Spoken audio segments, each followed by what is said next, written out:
Hey everyone, welcome back to the channel. In today's video, we're going to tackle some tricky Arabic sounds that can be a little challenging for learners.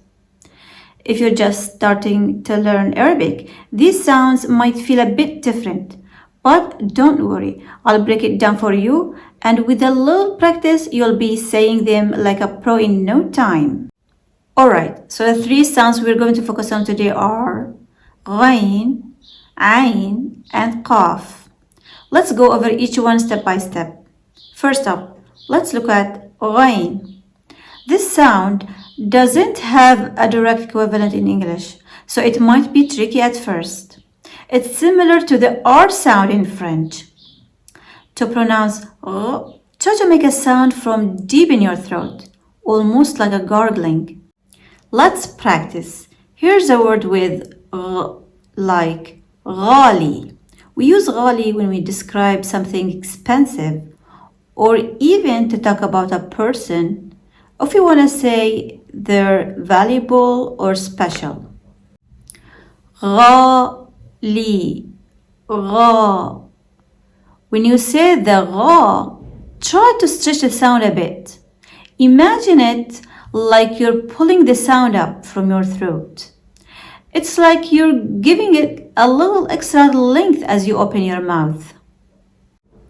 Let's take the word غسل, which means he washed. غسل.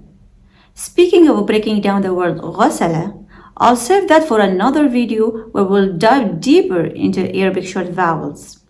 For now, let's just focus on the sound itself. Next, we have AIN, which is another sound unique to Arabic. It's made at the back of your throat. Imagine making a sound while gently squeezing your throat. Kind of like when the muscles in your throat tighten as you swallow food. Here's an example. عسل, meaning honey. Just like in English, where we use honey as a sweet way to refer to someone, in Arabic we use asal to describe people too. Finally, let's talk about Qaf.